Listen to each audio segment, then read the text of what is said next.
नमस्कार दोस्तों। भाई कैसे हैं आप सभी लोग। सबसे पहले तो आप सभी का बहुत बहुत स्वागत है भाई हमारे पिनेकल परिवार में।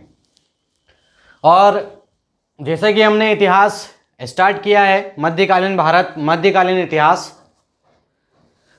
और उसको काफ़ी आगे भी बढ़ा दिया है। मतलब कहने का ये है कि जो इस्लामिक आक्रमण हुआ है, जो इस्लाम का आक्रमण हुआ है, जो इस्लाम धर्म के अनुयायी हैं अरबवासी, वहाँ से ईरान, इराक, तुर्क, और जब तुर्क वासियों के आक्रमण होने स्टार्ट हुए तो हमने देखा भाई सबसे पहले तो गजनी में एक स्वतंत्र इस्लाम साम्राज्य की नींव रखी गई। सुबुक्तगीन, अलप्तगीन, अलप्तगीन के बाद इशहाक, बलक्तगीन, पिराई, फिर सुबुक्तगीन आया, फिर महमूद गजनबी। ठीक है, तो महमूद गजनबी ने लगातार एक के बाद एक 17 आक्रमण किया और लूट के ले गया बस, क्योंकि उस व्यक्ति का उद्देश्य ही था कि भारत से धन की प्राप्ति करना। और धन की जरूरत क्यों है भाई उसको? क्योंकि वो पूरे मध्य एशिया में एक सशक्त इस्लाम साम्राज्य की नींव रखना चाहता था। यही कारण था कि उस व्यक्ति ने यहां लूटपाट मचाई, और लूटपाट करने में वो सफल भी हुआ। सफल होने का उसका मुख्य कारण क्या है कि भारत उस समय राजनीतिक दृष्टिकोण से बटा हुआ था। राजपूत वंश हमारे यहां चल रहा था और सभी राजपूत वंश में आपस में मतभेद था। सब एक दूसरे से टूट रहे थे, अलग अलग हो रहे थे, और इसी का फायदा उठा के उसने आक्रमण किया। लेकिन ये लोग एकजुट नहीं हुए भाई। लगातार एक विदेशी व्यक्ति आके हमारे देश में 17 बार आक्रमण करता है, लूटपाट करता है, माराकाटी करता है, तबाही मचा के हमारे मंदिरों को तोड़वाता है और वहां से धन को लेकर वापस चले आता है। मतलब इससे भारतवासी को बहुत कुछ सीख लेना था उस समय।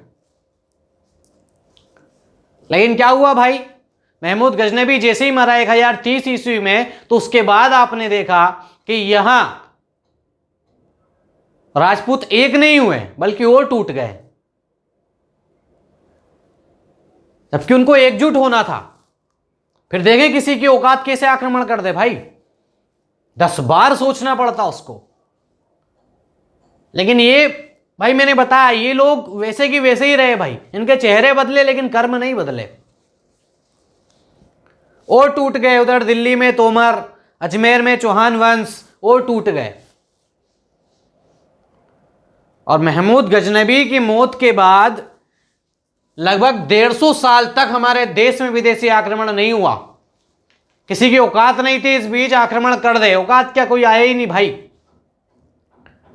तो इस बीच इधर मजबूत होना था, लेकिन नहीं। वो एक व्यक्ति था, ब्राह्मण शासक जयपाल, लड़ता गया। वो लड़ते लड़ते वो मर गया। अकेला ब्राह्मण शासक था, कश्मीर से लेकर हिंदू कुश पर्वत तक बेहिंद राजधानी लगती थी उसकी, लेकिन कोई ने साथ नहीं दिया उसका। तो उसके बाद 150 साल तक कोई आक्रमण नहीं हुआ भाई। आपका ये थोड़ा नक्शा बना लीजिए जरा, स्पीड में पढ़ाना स्टार्ट करें अपन। आज मोहम्मद गोरी को पढ़ना है, ठीक है ना। दिल्ली में तोमर हैं, कन्नौज में जयचंद,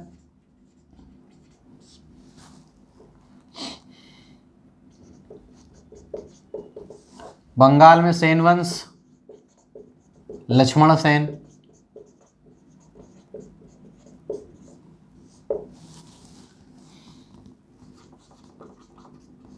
बिहार राजधानी क्या लगती है, उदंतीपुर। बंगाल राजधानी नदिया।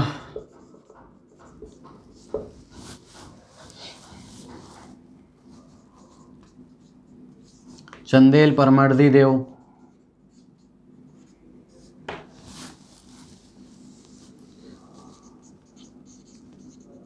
चालुक्य भीमदेव सेकेंड।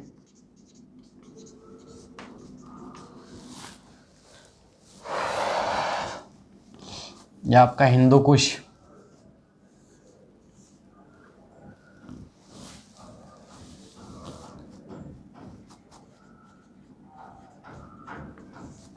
अजमेर में कौन था भाई? चौहान, पृथ्वीराज तृतीय। ठीक है, और राय पेथोरा भी इसको बोलते हैं। मोहब्बत थी भाई इनको संयोगिता से, जयचंद की लड़की थी, बहुत कस के प्यार था इनको। हाँ, कस के ही बोल सकते हैं।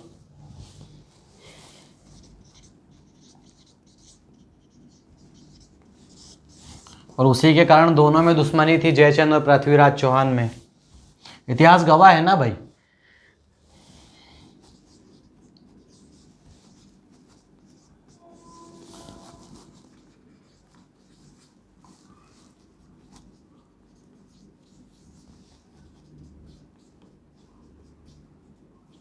मोहम्मद गोरी तो भाई सूबेदार था यहाँ, शिहाबुद्दीन उसका भाई शासक था गयासुद्दीन। ठीक है, ये स्थिति है आपके भारत की। यानी 1030 के बाद लगभग 1148 यानी 150 साल तक इधर कोई आक्रमण नहीं हुआ। तो इनको एकजुट होने के बजाय भाई और टूट गए, इधर और राजपूत टूटते गए। और मैंने बताया कि ईरान के पास गौर प्रदेश हुआ करता था, यहां के दो भाई थे शिहाबुद्दीन और गयासुद्दीन, जो घोड़ों का व्यापार करने कहां आया जाया करते थे? गजनी। लेकिन महमूद गजनबी की मौत के बाद गजनी के हाल बिगड़ गए। मतलब वहां कोई भी एक योग्य शासक नहीं हुआ। भाई गजनी को एक योग्य शासक चाहिए था जो पूरी सल्तनत को संभाल सके, जो पूरे राज्य को संभाल सके, लेकिन कोई भी योग्य शासक नहीं हुआ। इसी का फायदा उठा के गयासुद्दीन और शिहाबुद्दीन दोनों भाइयों ने आक्रमण किया गजनी पे। और शिहाबुद्दीन ने गजनी को जीत के अपने छोटे भाई गयासुद्दीन को दोहा का शासक बनाया और खुद सूबेदार बन के आक्रमण करता है पहला मुल्तान पे। कब? 1175। और 1173 में इन्होंने गजनी जीता। और 1178 दूसरा आक्रमण, कहां? गुजरात। लड़ी कौन थी भाई? नैनी का।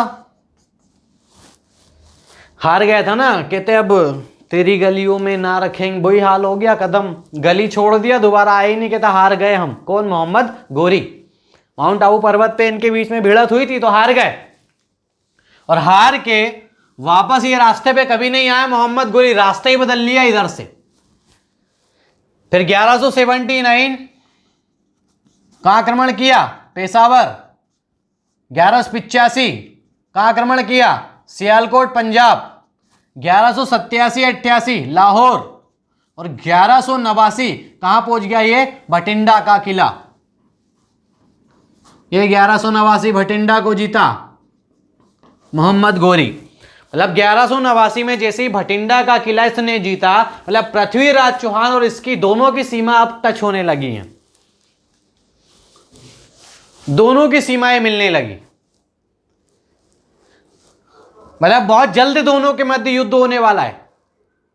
तराइन का युद्ध बोलते हैं उसको। ये तराइन का मैदान पड़ता है, ये भटिंडा के किले के जस्ट इधर तराइन का एक मैदान है। ये मैदान को तराइन का मैदान बोलते हैं। तो 1189 में भटिंडा जीता और 1191 में मुठभेड़ हुई है इसकी पृथ्वीराज चौहान के साथ। तराइन का पहला युद्ध 1191, दोनों की सेना आमने सामने। और जब युद्ध शुरू हुआ तो पृथ्वीराज चौहान ने एक तरफा काट दिया मोहम्मद गोरी की सेना, एक तरफा काट दिया। मोहम्मद गोरी यहां से हार गया और परास्त होके वापस चुपचाप निकल लिया। कहां? गजनी। बहुत मजबूत है वो मोहम्मद गोरी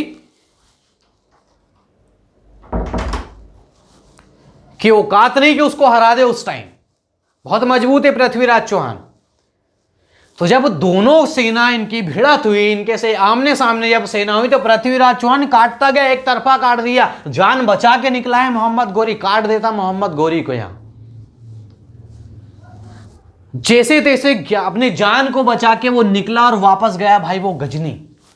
और गजनी में अब जाके वो 1 साल तैयारी करेगा भाई, बदला लेगा वो लड़ाई का।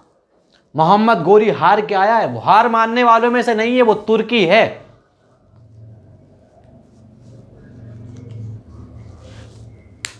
इसलिए वो 1 साल इधर अब तैयारी करेगा लड़ाई की, युद्ध की, सेना को वापस एकत्रित करेगा, व्यवस्थित करेगा, सैनिकों को संगठित करेगा वो, और सेना को तैयार होके 1 साल बाद आएगा वो इधर लड़ने फिर।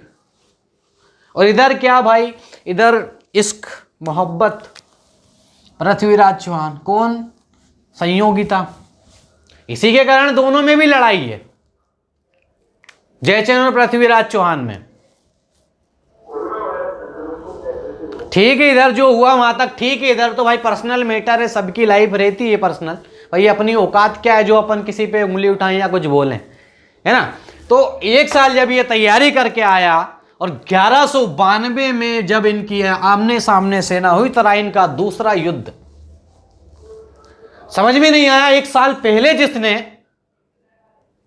बड़ी मुश्किल से जान बचा के निकला यहां से, 1 साल बाद जब वो आया तो इसकी सेना को एक तरफा काट दिया पृथ्वीराज चौहान की, और अब जान बचा के निकला पृथ्वीराज चौहान, घग्गर नदी के किनारे इसकी गर्दन काट दिया। ये गए पृथ्वीराज चौहान आपके। सरस्वती नदी बोलते हैं, प्राचीन सरस्वती नदी, घग्गर नदी के किनारे गर्दन काट दी गई पृथ्वीराज चौहान की। तराइन का दूसरा युद्ध मोहम्मद गोरी जीत गया। पहला युद्ध हारा था, 1 साल पहले की बात है, बस ज्यादा पुरानी नहीं है। बहुत सी बातें हैं युद्ध में, हालांकि इतना हमको नहीं पढ़ना है, हमको कंपटीशन के दृष्टिकोण से पढ़ना है। जीत हार हो गई बहुत है, ठीक है ना भाई।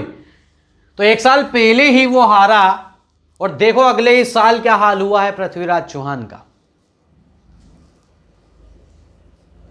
तराइन का दूसरा युद्ध मोहम्मद गोरी ने आपके जीत लिया, और जीतने के बाद वो आगे बढ़ा, क्योंकि उसका उद्देश्य धन को लूटना थोड़ी ना है भाई। वो क्या उद्देश्य आया इस देश में, उसका जो मेन उद्देश्य है इस देश में आने का, वो है आपका साम्राज्य विस्तार करना, यानी अपने साम्राज्य को बढ़ाना, उसका विस्तार करना है। धन वन लूटना नहीं है उसको यहां से, वो तो पहले ही लूट के ले गया महमूद गजनवी ने।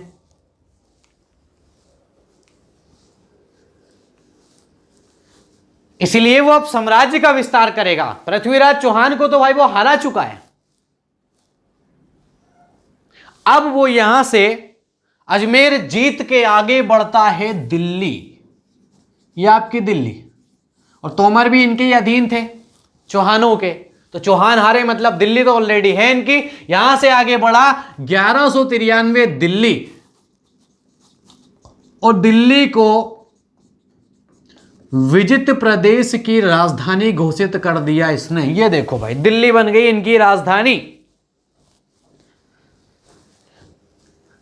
यानी मोहम्मद गोरी ने 1193 में दिल्ली को विजित प्रदेशों की राजधानी घोषित किया। यहां जितने भी प्रदेश ये जीतेगा, या जो अभी तक जीत चुका है, उन सब की राजधानी क्या लगेगी भाई अब? दिल्ली। यानी विजित प्रदेशों की राजधानी क्या लग गई अब? दिल्ली। यानी यहां के शासकों को अधीनता स्वीकार करवाया उसने, बस साम्राज्य नहीं छीना उनसे। ध्यान से समझना मैं क्या बोलना चाह रहा हूं। साम्राज्य नहीं छीना उसने, बल्कि उनके साम्राज्य को जीता, उनसे अधीनता स्वीकार करवाया। अब उनसे वार्षिक कर वसूल करेगा ना भाई, वो टैक्स लेगा इनसे। वो मूर्ख थोड़ी ना है जो बैठ के वहां शासन करेगा। जहां के शासक था उसको वापस लौटा दिया साम्राज्य उसका, और बोला ठीक है तुम तुम्हारा साम्राज्य चलाओ, लेकिन हमारी अधीनता में चलाओगे। यानी किसके अंडर रहेगा वो? मोहम्मद गोरी के अंडर रहेगा वो। ठीक है, तो अधीनता स्वीकार करवा के वहीं के शासक को साम्राज्य वापस लौटा दिया, और राजधानी क्या लगेगी सबकी? दिल्ली लगेगी 1193। लेकिन ये इसका भाई उद्देश्य क्या है? साम्राज्य विस्तार करना, बैठने वालों में से थोड़ी ना है वो।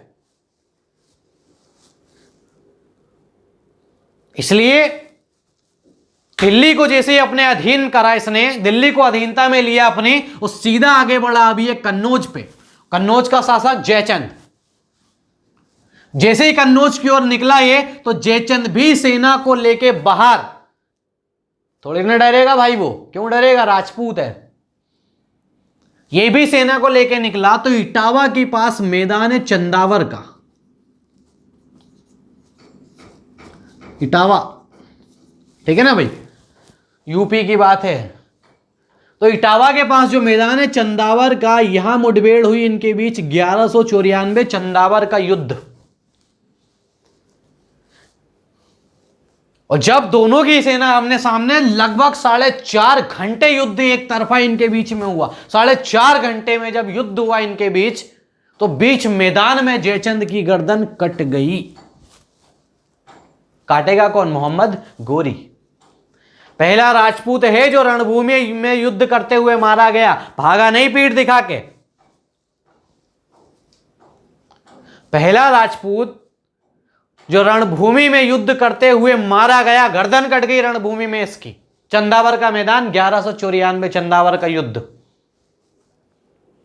ये गया आपका कन्नौज भी, अजमेर गया, दिल्ली गया, कन्नौज भी गया आपका 1194।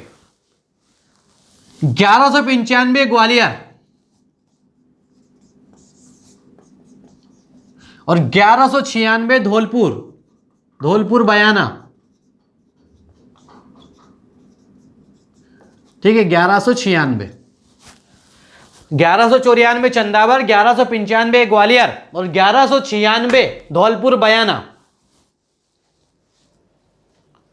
और जैसे ही जब ये धौलपुर बयाना में पहुंचा है, साम्राज्य विस्तार करने में लगा है, लेकिन अचानक इसके पास खबर आई, और वो खबर है भाई की। भाई कौन है भाई उसका? गयासुद्दीन। कहां बैठा है ये? गजनी में।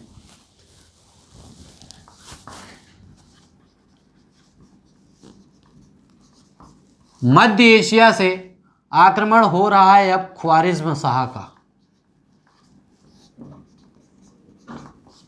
कहां आक्रमण हो रहा है? गजनी पे। और गजनी का शासक कौन है? गयासुद्दीन है, मोहम्मद गोरी का भाई। और वो उसके भाई से बहुत प्यार करता है। अगर किसी को दुनिया में सबसे ज्यादा उसने चाहा तो वो उसका भाई है गयासुद्दीन। तभी तो उसने शासक भी उसी को बनाया था, खुद तो सूबेदार बन गया। जबकि योग्य तो मोहम्मद गोरी है, लेकिन नहीं, भाई को बनाया शासक और खुद सूबेदार बन गया वो। और जब खबर मिली कि गजनी पे ख्वारिज्म शाह ने आक्रमण कर दिया है मध्य एशिया से, तो अपने भाई को बचाने के लिए वो सीधा धौलपुर बयाना से निकल गया बामियान अभियान पे। वो गजनी भारत छोड़ दिया उसने। अगर इधर आक्रमण नहीं होता तो सोच लो भारत को पूरा जीतता वो। लेकिन भाई से बढ़ के कुछ नहीं है उसकी जिंदगी में। सबसे ज्यादा किसी को चाहा तो वो भाई है उसका। इसलिए सीधा धौलपुर बयाना से उसका एक गुलाम था कुतुबुद्दीन ऐबक, उसको दिल्ली सौंप गया वो। कुतुबुद्दीन ऐबक ये उसका गुलाम था मोहम्मद गोरी का। तो कुतुबुद्दीन ऐबक को दिल्ली सौंप गया वो कि भाई विजित प्रदेशों की जो राजधानी है दिल्ली, आज से तुम संभालो। मैं जा रहा हूं भाई के पास सीधा गजनी। और इसलिए बामियान अभियान पे निकल गया वो सीधा गजनी। लेकिन दुर्भाग्य से गजनी पहुंचा भी नहीं और गयासुद्दीन मारा जा चुका है। उसका भाई मर गया। मारा किसने? ख्वारिज्म शाह ने। सोच लो अब ख्वारिज्म शाह का क्या हाल करेगा वो। मोहम्मद गोरी के भाई को मारा है उसने, बंदी भी नहीं बनाया उसको, ना पकड़ा उसको, डायरेक्ट मार दिया, कत्ल कर दिया उसका। जैसे ही मोहम्मद गोरी गजनी पहुंचा, पता चला भाई मारा जा चुका है। गजनी नहीं रुका, वो सीधा मध्य एशिया निकला ख्वारिज्म शाह के पास। और ख्वारिज्म शाह को बुरी तरह मारा उसने, परास्त कर दिया ख्वारिज्म शाह को। और ख्वारिज्म शाह को परास्त करके उसके कुछ क्षेत्र को हस्तगत कर लिया, यानी कुछ क्षेत्र उससे छीन लिया। किससे? ख्वारिज्म शाह से। ख्वारिज्म शाह को हराया वहां तक ठीक है, उसका कुछ क्षेत्र भी ले लिया उससे, छुड़ा लिया, जीत लिया उससे। और भाई के गम में यहीं गजनी में बैठा हुआ है, व्यवस्थाएं जमा रहा है भाई। वो व्यवस्थाएं जमाने में लगा हुआ है वो। सबसे ज्यादा भाई प्यार करता था वो अपने भाई से, और वो भाई मारा जा चुका है। भले उसने उसको हरा दिया, लेकिन भाई तो वापस नहीं आया ना उसका, इसलिए वो भारत नहीं आया, बिल्कुल नहीं आया। 95 96 का निकला है, वो भारत नहीं आएगा भाई, वो गजनी में बैठा हुआ है और गजनी में व्यवस्थाएं में लगा हुआ है।